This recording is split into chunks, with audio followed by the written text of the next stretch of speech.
Simula noong Holy Monday, kahapon at hanggang ngayon, ay nagpagninilay-nilay natin ang isa sa mga karakter na naging ibabaw, lalo na sa panahon ng Semana Santa.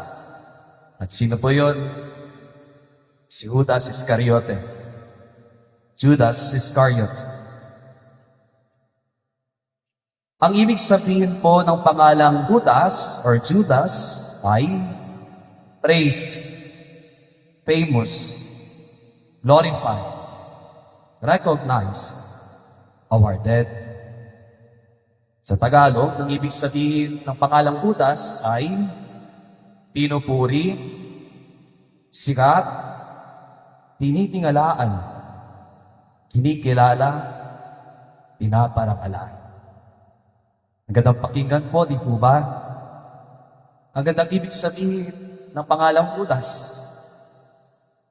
Pero, ang pangalang Judas or Judas ay iniiwasan. Hindi po ba sa ating mga Pilipino, pag ayaw natin sa isang tao, sinasabi natin sa kanya, Judas ka. Nakakita na po ba kayo ng isang tao ng pangalan ay Judas? Siguro wala pa naman po. May kaibigan po ba kayo ng pangalan niya ay Judas? Wala naman siguro. Panigurado ako, ayaw nating matawagan ng iba ng pangalang Judas. Kasi ano bang ginawa ni Judas Iscariote kay Jesus? Benenta, pinagpalit, tinaksil, traidor. Sa ating mabuting balita, nung Holy Monday, there are 3 descriptions of Judas Iscariot. Ang unang description sa kanya ay, Judas was one of the disciples of Jesus. Isa sa mga disipulo ni Jesus. Pinili at hinirang bilang isang disipulo ng ating Panginoon. The second description of Judas is, he was a thief. Magnanakaw. Para daman ninyo sa Pangasinan, matakaw. Isipin mo naman, siya yung treasurer, pero siya pala yung matakaw, magnanakaw. Siya yung ingat yaman, pero iba na pala ang iniingatan niya. He was not only a treasurer, he was also a thief.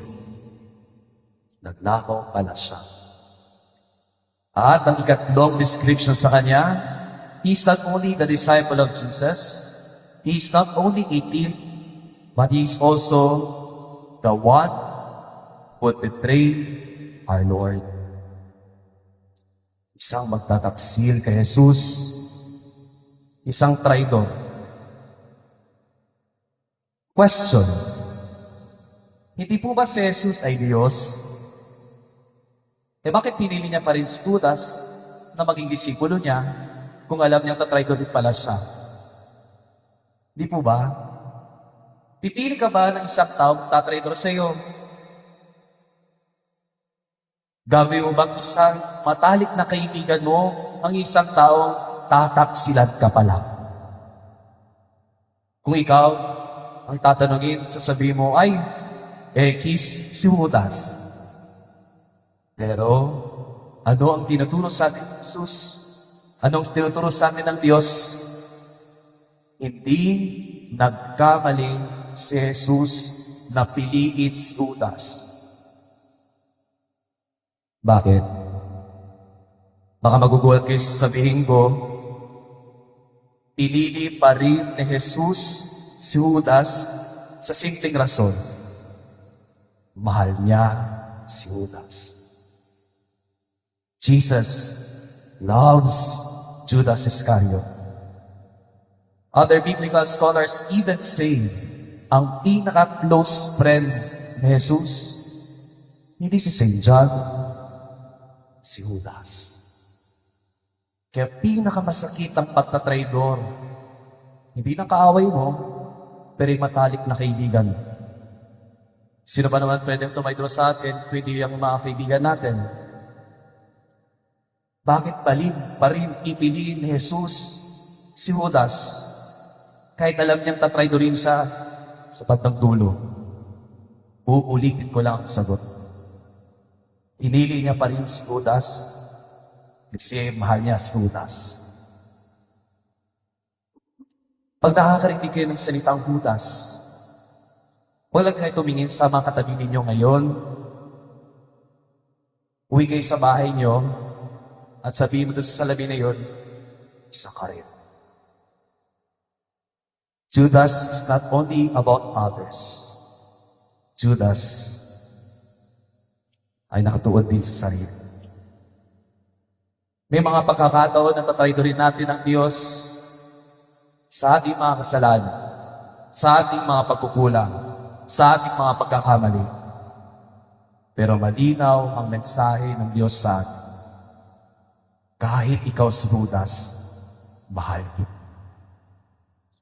Kahit traidorin mo ako, mamahalin pa rin kita. At ito ang mensahe sa atin ngayong linggo na ito.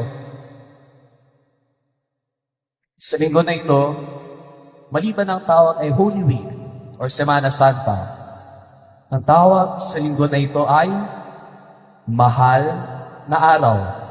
Magandang pakinggan sa Pilipino. Pero kung lalaliman natin ang pagninilay natin sa salitang mahal na araw, gusto ipadama sa inyo ng Diyos, simple lang. Kahit magkamali ka, kahit traidorin mo ako, kahit saktan mo, di pa rin mababago at di mababawasan ang pagmamahal ko sa iyo. Nawa, patuloy pa rin natin pagnilayan ang pagmamahal ng Diyos sa mahal na araw. So what is love? Anong ibitasyon sa atin? Kapag mahal mo ang tao, piliin mo pa rin siya. Kahit saktan ka niya. Piliin mo pa rin magmahal. Kahit traidorin ka. Dahil ang Diyos natin, kahit sinaktan, patuloy pa rin magmamahal.